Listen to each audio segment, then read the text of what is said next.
Hi everyone, I'm delighted to be the last speaker of today. I hope you all are awake in the back as well. My name is Hanna Elving and I work for a municipality called Nacka, which is bordering with Stockholm. So in a way I represent that government or the political level of society. I'm going to give you a short introduction of a project that I am heading, which is Sweden's first national test bed for EdTech. And for you who've been here the whole day, you've listened to Alison from Educate, and you heard Johanna giving you the introduction on smart learning environments. You will find that Swedes are also very good at copy other ideas. Or at least being inspired by them.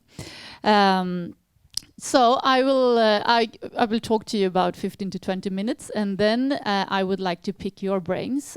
So you will actually have to do a workshop before you go back to the hotel or your next meeting. And please interrupt if you have any questions. So what are we doing? We are creating a test bed. And why is that needed? Well, we need to develop schools, education and learning in order to provide citizens with opportunities to education throughout their lives, and thereby contribute to a sustainable society. And you might recognize that from the Agenda 2030 goals as well, number 4. So we are connected to that. And when we came up to this idea, I was actually talking to Janni when we just met. That was 2 years ago, and saying, like, I think we need to do something in Sweden in order to make our teachers and our educators and the education side of this sector being more aware of digitalization and what's out there, and how should we do that? And then she said, well, you should call Finland, Helsinki, and ask them on how they did it.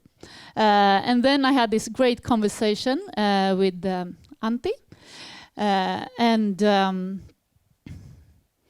we actually, after a lot of workshop and discussions within our municipality, we said that, well, actually, what we want to do is to narrow the gap between learning and digital development in order to address real needs in the classrooms, as well as strengthen teachers' competence to choose and evaluate learning resources. So these two are actually the aims and the objectives of why we are doing this. Are you raising your hand in order to ask a question? Great. I was just not too sure about what do you exactly mean by narrowing the gap between learning and digital development. I mean, what? Yeah. Great. I will explain that. Well, the way we saw it was that we have a strong development here in our classrooms, in the schools. And they develop learning, and we have very professional teachers, and it's a lot, well, the eyes are on the schools and education sectors. And here, on this other side, you have a different silo where you have the EdTech companies. And sometimes here in the EdTech company silo, you have companies that are not really aware of the needs in the classroom. So they can develop fantastic products or services, but they can never really be used in the right way. And at the same time here in the education side or in the school, you have fantastic teachers that are great didactics, and they have been working there for a long time, when they are facing a new reality, when they have to come and, well, I have to use this digital tool. How do I use it? How does it work? What's out there? What can I choose from? So narrowing the gap is like, well, narrowing the gap between those two silos. And how we will do that is actually, well, you posed the question, narrowing the gap. So how will we do that? Well, we are financed for 2 years, and the goal is to develop the practice of testing, evaluate, and choosing learning resources in everyday learning environments, such as schools, workplaces, and universities. We are also studying Finland and different test beds, we realized that in order to make a sustainable test bed or a testing business or a testing organization, you can't really build that with high costs. It has to be quite cheap to test between the tech and the schools and the EdTech companies, because no one is really rich or have a lot of money to throw on this. It's not fintech we're talking about. So what we are actually doing, and also when we did our pre-study interviewing a lot of teachers, they said like, well, we are often contacted by companies and they want to test their products with us. And yes, we say yes to that sometimes, but sometimes we don't really know because we aren't sure, are we allowed to do, can we do this? Are we allowed? How do we cooperate? And also the company side, like, yes, we'll be calling now for 35 teachers. And they said, no, we don't have time to call anymore. How can we actually get in contact with them? And then we found out that if you have a very clear, not only a process, but actually a model or a method for how you do those tests, that will also be a very useful tool to create trust between the different partners involved in the test. So if you pose the question, how are you going to narrow the gap? Well, we will of course have a lot of seminars. We will invite companies. We have a common web page, etc., etc. And we will also make sure that they meet and do tests. And when they do that test, they will use the same method all over Sweden.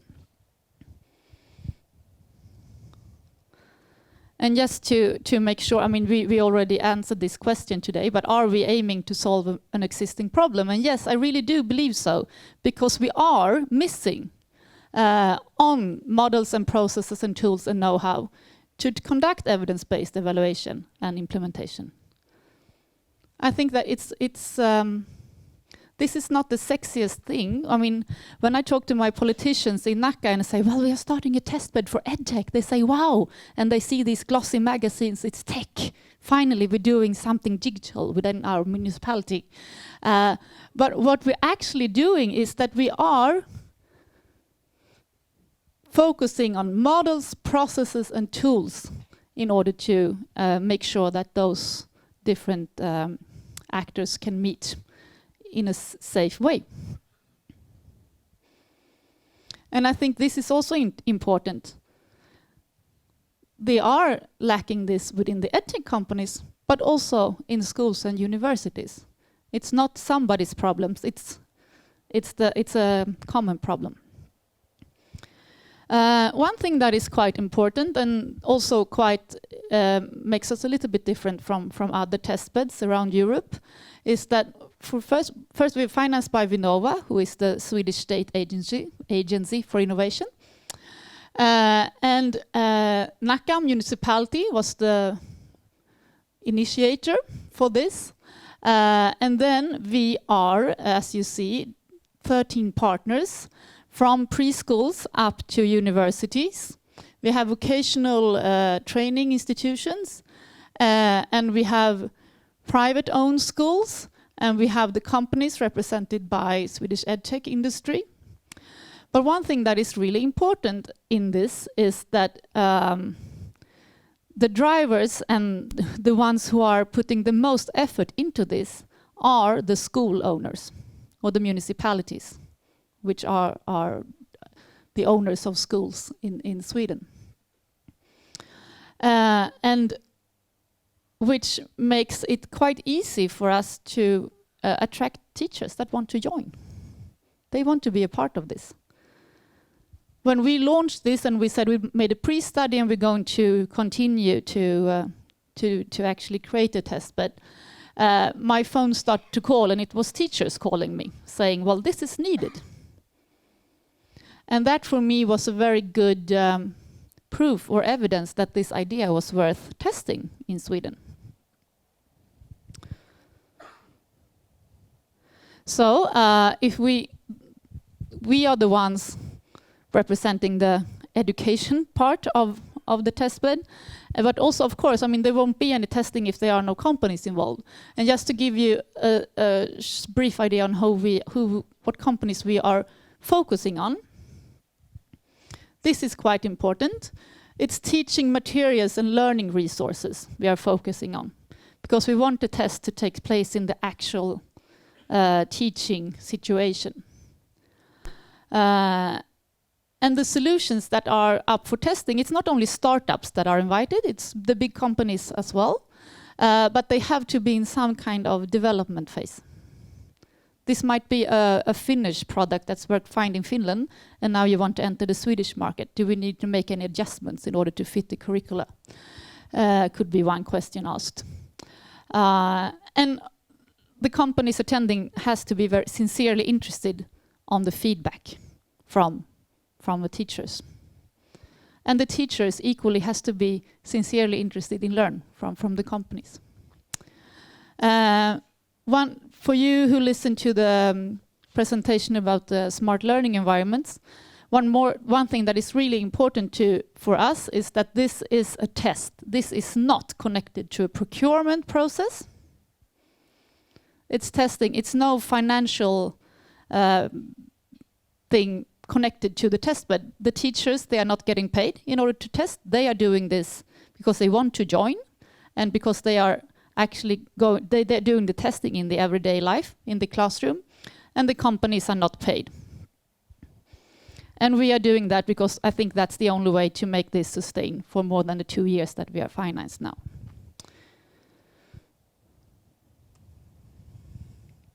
So what's in it for me and all the others? Why would I like to join and test and spend my time doing this? I mean, as a teacher, I'm not even paid.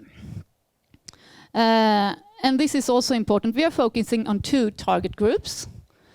And these are the educational institutions, the schools, universities, the teachers. Why are they joining? Well, awareness and monitoring the market, what's out there, but most importantly, the ability to choose and evaluate digital learning tools. In Sweden, it's the teacher, most often the teacher, who actually decides what learning tools to use in the classroom. So if that person is not confident enough to ask the right questions and ask for quality, you see, there won't be any. It won't happen that much.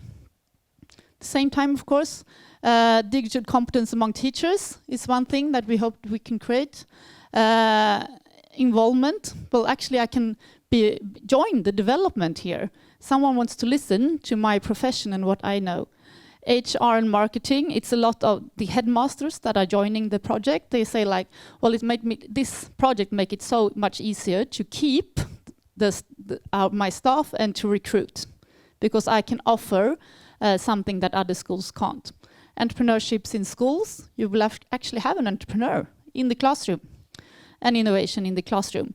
So these are the values that we hope to create. The second target group is the EdTech companies and developers.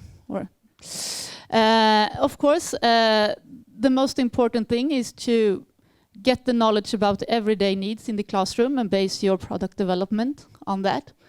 Marketing, business development. Can I sell this product to a Swedish school? Or is it not even possible? How do I do with my pricing or, well, the business model? Matchmaking and relations. I can call Swedish EdTest instead of calling 45 different teachers and no one will actually answer and pick up the phone. Finance, get the reference when you're looking for finance to grow your business. I was trying this out at Janni last night when we flew here from a late flight from Stockholm. She didn't understand anything. But can you? It's simple maths. It's very. My 6-year-old at home would say that I did it all wrong. But well, if we do 1 + 1, we will get 3. But if we doesn't get the balance here, we will get it to 0. And this is one thing that we always remind ourselves of, that if we don't have the companies, the EdTech companies, and if we don't have the teachers involved, and if they don't feel that value is created for them, it won't be no testing. No EdTech companies, no testing. No teachers, no testing. So the equal value has to be created in order to make this successful. Which of course you can imagine that we sometimes sit in workshops screaming at each other because we don't really understand our different needs and values. And that's quite important to have those screams and disagreements as well. And saying that, I mean, the two main target groups, they are the teachers and they are the EdTech companies. But of course, there are others that we hope will benefit from doing a testbed for EdTech. Of course, the students, with the student who have smarter teachers making smarter choices, hopefully will have better tools. Research, I hope you remember that I told you that we are developing a common methodology to conduct the tests. By that, we hope that we will one, help the companies and teachers to move from anecdotal evidence to more descriptive evidence. And also, we hope that we can create researchable data. Because we actually are gathering data in a generic way. We have 2 universities associated to the project. And there are students calling me saying, can I write my essay? Can I make a observational study on what you're doing? Of course, Gianni mentioned the authorities. They are working quite heavily on this issue as well right now. What we are doing is an example on how quality can be driven down top and not top down. As I said, the teacher will always be the one driving for quality in Sweden. I'm soon finished. I promised you that. Just a short thing. Actually, I didn't mention we got financed. We got our decision in late November. So we are just getting started with this, and we will launch. We launched this at Christmas, and we are having our first tests in April. And this is how we are doing it. It's a quite simple process. You sign up. Yes, I'm interested. I want to be a part of this as a company. We have around 60 companies signing up from all over Europe, mostly Sweden, but also Nordic countries. We asked both the companies and the teachers to identify the needs. As a company, you can't only say, well, I have this math application. You have to describe what does it do? What problem does it solve? What do I actually want to test? What are my expectations? And the same for the schools and the teachers. What do I see in my everyday life in the classroom that I would like to improve? And I think that the digital tool could be an answer to that. We help them with the matching process. And when they start the actual test, we help them with the test methodology. And then we evaluate, and then you are able to, you can iterate and start it all over again. So this process will take place twice a year. I won't dig down to all of these ones, but I think this could be quite important to know before we are going to pick your brains. Just to remind you, we will use methodology to test this.